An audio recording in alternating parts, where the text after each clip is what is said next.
ओम नमः शिवाय। प्रिय दर्शकों, इस वीडियो में हम चर्चा करने जा रहे हैं वृषभ राशि वाली महिलाएं अर्थात माताएं बहनें कैसा रहने वाली हैं।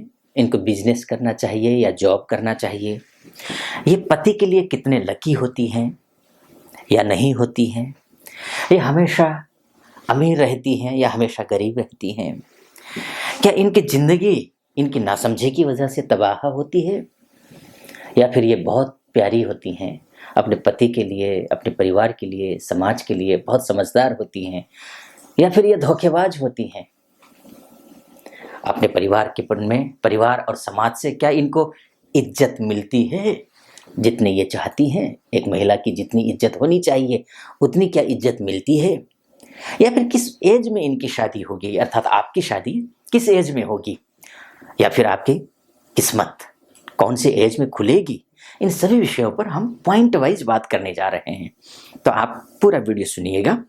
अगर वीडियो अच्छा लगे, अर्थात आपको लगे कि नहीं ये सच के करीब आचार्य जी बता रहे हैं, तो चैनल को सब्सक्राइब कर दीजिएगा। वीडियो को लाइक और कमेंट बॉक्स में जाकर के महादेव का भक्त हूँ, आप पर भी महादेव की कृपा बनी रहे, ऐसी मेरी कामना। हर हर महादेव या फिर ओम नमः शिवाय जरूर लिख दीजिएगा, या फिर जो भी आपकी राय है वृषभ राशि को लेकर के वो राय जरूर लिख दीजिएगा। वृषभ राशि की जो महिलाएं हैं वो बहुत ही विश्वसनीय होती हैं, बहुत भरोसेमंद होती हैं। इनमें धैर्य होता है, पृथ्वी की तरह धैर्य है ना, उसमें धैर्यता होती है। इनमें साहस होता है, ये जिम्मेदार होती हैं, ये बहुत व्यावहारिक होती हैं, अर्थात आप बहुत व्यवहारिक भी हैं। लेकिन आपकी जो चाल है, काम करने का तरीका है वो धीमा है। आप काम स्लो करती हैं, आप बहुत ज़्यादा जो है फास्ट न बोलना पसंद करती हैं, न काम करना पसंद करती हैं। आप सलीके से धीरे से काम करना पसंद करती हैं। कभी कभी वही काम बड़ा जो है ना बड़े लंबे समय तक कर देती हैं, तो लोगों को थोड़ा सा लगता है कि ये बहुत धीमे हैं। ये भी है, लेकिन आपको संगीत पसंद है, रोमांस, यानी कि पति पत्नी के बीच में एक मधुरता आपको पसंद है, लग्जरी लाइफ आपको पसंद है, फैशनेबल कपड़े आपको पसंद है। इसी तरह आपके जीवन में हर एक बिंदु पर मैं विस्तार से चर्चा करूंगा। अभी सबसे पहले तो ये बात कर लेता हूं मैं, क्या आप वाकई में किसी के लिए पागल हैं? पागल अर्थात प्यार में, अपने परिवार के, अपने समाज के, अपने रिश्तेदारों के, नातों के, अपने काम के प्रति पागल हैं या नहीं हैं, उस विषय पर चर्चा कर लेते हैं। तो ऐसे में स्वाभाविक है, आप विश्वसनीय हैं, आप धैर्यवान हैं, तो इस वजह से आप रिश्ते की अहमियत को समझती हैं। प्यार में पागल या काम में पागल, अपने कर्तव्य के प्रति पागल, अपनी निष्ठा के प्रति, कर्तव्यनिष्ठ होने के प्रति आप समर्पित है। पागल का अर्थात समर्पित होना। ऐसे में जो विश्वसनीय है वो धोखेबाज कैसे हो सकता है? तो आप धोखेबाज तो किसी भी सूरत में नहीं हैं। अब आते हैं दूसरे पॉइंट पर, आप क्या लकी हैं हस्बैंड के लिए? जहां शादी करके जाएंगे, अगर आप लड़की हैं, अब जहां शादी करके जाएंगे तो उस घर के लिए मेष राशि वाली लड़कियां कैसे रहती हैं, या फिर महिलाएं जो ऑलरेडी हैं, आपके आने के बाद घर में क्या कुछ बदलाव हुआ, या किसी के लाइफ में आप चली गई तो उसकी लाइफ में आपने किस तरीके से प्रभाव छोड़ा, इसकी बात हम अगर करते हैं तो आप बेहद भाग्यशाली हैं। अपने पति के लिए, अपने ससुराल के लिए, अपने मायके के लिए आपने महसूस किया होगा कि आपके जन्म के बाद आपका पूरा, आपके परिवार का होलिया बदल गया, हालात बदल गए। आपने महसूस किया होगा, आप बेहद लकी हैं। सबके लिए, वृषभ राशि वालों को, खासकर वृषभ, कन्या और तथा मकर राशि के जातकों में अच्छा साथी मिल सकता है। इनसे ना बहुत अच्छी बाउंडेशन आपकी हो जाती है। कुंभ राशि वालों के साथ भी इनके जो है ना रिश्ते सफल तो होते हैं अगर आप विवाह करती हैं इन राशि वालों के साथ में, चूंकि कुंभ राशि के साथ में बहुत अच्छा वो तालमेल नहीं बैठता है, लेकिन फिर भी स्थितियां अच्छी होती है शादी अगर इनसे होती है, क्योंकि कुंभ राशि और वृषभ राशि के जो स्वामी हैं वो आपस में मित्र होते हैं, तो ऐसी स्थिति में अच्छा संबंध बनता है। ज्योतिष में पृथ्वी तत्व माना गया है वृषभ राशि को। जो वृषभ राशि होती है वो पृथ्वी तत्व की राशि होती है, और वायु तत्व की राशि वालों से इनकी नहीं बनती है। और वो वायु तत्व वाले कौन कौन से हैं ये भी आप जान लीजिए। मिथुन राशि वालों से आपकी बहुत अच्छी नहीं बनने वाली है। तुला राशि वालों से आपकी अच्छी नहीं बनेगी, लेकिन कुंभ राशि वालों से आपकी अच्छी नहीं बनेगी। लेकिन शादी के लिए मैंने कहा वो कर सकते हैं, क्योंकि कुंभ राशि वायु तत्व की राशि है और आप जो हैं वो पृथ्वी तत्व की राशि है। तो तत्व के हिसाब से जो पंचतत्व होता है, पंचतत्व के हिसाब से तो शुभ नहीं है। लेकिन अगर शादी हो जाती है तो दोनों के बीच में तारतम्य बैठता हुआ दिखाई देता है। लेकिन मित्रता अगर करनी हो तो सोच समझ करके आपको करनी चाहिए। शादी अलग चीज है, मित्रता अलग चीज है। अतः इनसे आपको सतर्क रहना चाहिए। इन जो मिथुन, तुला और कुंभ राशि वालों से सतर्क आपको रहना चाहिए। ऐसे व्यक्तियों से शादी भी करनी हो तो सोच समझ के करनी चाहिए, और मित्रता करनी है तो विशेषकर सतर्क रहना ही है।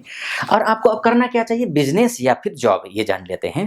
देखिए, वृषभ राशि वालों को कला के क्षेत्र में आपको बहुत पसंद है। आपको कला आप महसूस करती होंगी। आपको संगीत पसंद है, आपको नाट्य पसंद है, आपको मूवीज देखना पसंद है, आपको सीरियल देखना पसंद है, आपको फैशनेबल कपड़े पहनना पसंद है। इसलिए आपके कला के क्षेत्र में आप जा सकती हैं, बहुत अच्छा करेंगी। यहाँ पर रेस्टोरेंट खोले आप, उसके लिए भी अच्छा है। होटल खोले आप, वो भी अच्छा है। संगीत, मैंने आपको कहा ही, तेल से संबंधित व्यवसाय, लिक्विड से संबंधित व्यवसाय अगर आप करती हैं तो आपके लिए शुभ है। गायन की, संगीत में साथ में गायन अगर आप महसूस करती होंगी कि अगर शुक्र ठीक ठाक स्थिति में आपके लग्न कुंडली में है, राहु से पीड़ित नहीं है, शनि से पीड़ित नहीं है, केतु से पीड़ित नहीं है, तो आपकी आवाज़ अच्छी होगी। आप गायन की दुनिया में भी जा सकती हैं। आप नृत्य, डांस बहुत अच्छा कर सकती हैं। आप कलाकार बहुत अच्छी एक्टिंग कर सकती हैं, बहुत अच्छा अभिनय आप कर सकती हैं। श्रृंगार के क्षेत्र में, है ना, ब्यूटी से संबंधित, ब्यूटी पार्लर हो, ब्यूटी से संबंधित अन्य काम हो, सजावट से संबंधित काम हो, श्रृंगार से संबंधित काम हो, इन कामों में आपको अच्छी सफलता मिलेगी। आभूषण से, चाहे इनमें जॉब करें आप, चाहे इनमें बिजनेस करें आप, तो इनमें आपको अच्छी सफलता मिलेगी। आभूषण से संबंधित काम हो, कलात्मक शिल्पकारी से संबंधित काम हो, है ना, चित्रकारी से संबंधित काम हो, रेडीमेड कपड़े, खासकर उसमें भी सफेद कपड़े, लेडीज के कपड़े, वो आपके लिए बहुत अच्छा रहेगा। बागवानी का काम हो, वो अच्छा है आपके लिए, बहुत अच्छा शुभ है। मॉडलिंग का काम हो, आपके लिए अच्छा है, बहुत बढ़िया रहेगा। टेलरिंग का काम हो, कई होती हैं महिलाएं कुछ टेलरिंग करती हैं, बहुत अच्छे जो है ना, वो खुद फैशन डिजाइनर होती हैं, उनके लिए बहुत अच्छा है ये काम। फिल्मों का काम, व्यवसाय, फिल्म व्यवसाय, एक एक्टिंग करना, मॉडलिंग करना, वो अलग चीज़ है। व्यवसाय भी अगर आप करती हैं तो आपके लिए शुभ है, अच्छा है, बहुत अच्छा। फैशन डिजाइनर का काम बहुत अच्छा है। विज्ञापन एजेंसी, है ना, जो मार्केटिंग, सोशल मीडिया में जो मार्केटिंग होती है ना, चाहे एसई हो, एसएमओ हो, एसएमएम हो, एसएमओ हो, है ना, तो ये सब आपके लिए अच्छा, इत्र से संबंधित काम आपके लिए अच्छे हैं। ये सब काम आपके लिए अच्छा रहेगा, करना चाहिए आपको। अब बात कर लेते हैं, आप हमेशा अमीर रहेंगी या फिर गरीब रहेंगी, या बीच में ही, ना अमीर ना गरीब, ना बस ऐसी लाइफ चल रही है, आप कैसे रहने वाली है, इस विषय पर भी बात कर लेते हैं। अगर आपकी लग्न कुंडली में शुक्र अच्छा हो तो वृषभ राशि की महिलाएं जो होती हैं बेहद भाग्यशाली होती हैं।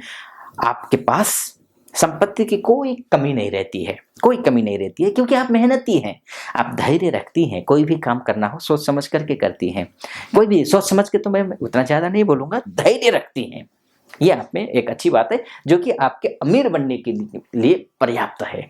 मेहनती भी हैं, धैर्य भी रखती हैं। धैर्य अर्थात आप थोड़ा सा बिल्कुल जो है धैर्यवान हैं, आप में संयम है, तो ये स्थिति आपकी बनती है। अब बात कर लेते हैं, आप क्या नासमझ हैं, उसकी वजह से आप अपने जीवन को तबाह कर रही हैं, या आपने किया, तो ऐसे में मैं बोलूँगा आप जो है वृषभ राशि के हैं, और आप बुद्धिमान तो बेशक हैं ही, लेकिन बुद्धि का उपयोग सही जगह पर सही टाइम पे आप नहीं कर पाती हैं, और जिसकी वजह से इसको हम नासमझी भी कहेंगे, और इसकी वजह से आपको अक्सर पछताना भी पड़ता है। तो आपको इमोशन होकर के नहीं, इमोशनल बिल्कुल नहीं होना है, इमोशन में बहना नहीं है, और बुद्धि से काम लेना है और टाइम पर बुद्धि का प्रयोग करना है आपको, इसमें आप चूक जाती हैं, समझना है। अब आते हैं आपको परिवार और समाज में इज्जत कितनी मिलती है, इस विषय पर चर्चा कर लेते हैं। आपको स्वाभाविक है, आप मैंने फिर से मैं तीसरी बार कह रहा हूं, आप विश्वसनीय हैं, अर्थात आप बहुत भरोसेमंद हैं, आप बहुत मेहनती हैं, कड़ी मेहनत करती हैं, समाज और परिवार के विरुद्ध कोई भी कार्य आप नहीं करती हैं। आप ऐसा नहीं कि मनमर्जी से कुछ भी कर रही हैं, वो नहीं करती हैं। आप पति की भावनाओं को या फिर परिवार की भावनाओं को और सामाजिक जो है एक दायित्व है उसको आप समझती हैं। तो इसकी वजह से क्या होता है कि परिवार के प्रति भी आप जिम्मेदार हैं, पति के प्रति भी, समाज के प्रति, काम के प्रति भी। तो ऐसे में सबके प्रति आपका पारिवारिक रिश्ता भी अच्छा रहता है, समाज के साथ आपका रिश्ता भी अच्छा रहता है। तो उधर से आपको पर्याप्त मात्रा में इज्जत सम्मान मिलता है। तो ये स्थिति है। अब बात कर लेते हैं आपकी किस एज में आपकी शादी होगी, ये भी आप बात कर लेते हैं। आपकी जो शादी है वो 30 की उम्र में होती है। वैसे बहुत महिलाओं की शादी 30 की उम्र में बहुत ज़्यादा होती है, क्योंकि अमूमन उम्र होती है 25 साल 27 साल के आसपास की, 24 25 26 27 यही होती है। लेकिन आपके लिए एक ये बैक पॉइंट है कि 27 के बाद शुरू होती है। खासकर अगर आप शादी तो पहले भी कर सकती हैं, ऐसा नहीं है कि शादी का योग ही पहले नहीं है। आपकी कुंडली के हिसाब से अगर ठीक ठाक स्थिति हो, गुरु की स्थिति ठीक हो, शुक्र की स्थिति ठीक हो, तो 25 26 साल 27 साल में भी शादी हो सकती है। लेकिन परफेक्ट जो है ना पार्टनर अगर चाहती हैं तो आपकी जो शादी है वो 30 साल, अगर वर्किंग है तो 30 साल की उम्र परफेक्ट है। अगर आप 30 साल की हो चुकी हैं तो आपको परेशान होने की बिल्कुल जरूरत नहीं है, क्योंकि परफेक्ट समय तो अब आया है। अब बात कर लेते हैं आप कितनी एज में, यानी कि आपका भाग्योदय जो होगा वो किस उम्र में होगा, ये भी हम बात कर लेते हैं। वृषभ राशि वालों का जो भाग्योदय होता है वो 25 वर्ष के उम्र में होती है। पहले तो भाग्योदय 25 वर्ष के, पहला भाग्योदय। दूसरा जो भाग्योदय है, अब बाई चांस 25 वर्ष में नहीं हुआ, 28 वर्ष में, 28 वर्ष में नहीं हुआ, 36वें वर्ष में, 36वें वर्ष में भी नहीं हुआ, तो 42वें वर्ष में जाकर के आपका भाग्योदय होगा। तो ये वृषभ राशि वालों के मोटा मोटी तौर पर आपकी राशि के हिसाब से कैलकुलेशन था। कैसा लगा आपको? अच्छा लगा हो तो चैनल को सब्सक्राइब कर दीजिएगा, वीडियो को लाइक, कमेंट बॉक्स में ओम नमः शिवाय जरूर लिख दीजिएगा। उससे पहले भी अगर आप ज्योतिषीय सलाह लेना चाहती हैं तो नीचे नंबर होगा, डिटेल में अपनी कुंडली दिखाना चाहती हैं तो नीचे नंबर है, उस नंबर पर कॉल करके हमारे प्रतिनिधि से बात करके मुझसे बात करने के लिए आप अपॉइंटमेंट भी ले सकती हैं और अपनी कुंडली का विश्लेषण करवा सकती हैं। फिलहाल अनुमति दीजिए। ओम नमः शिवाय।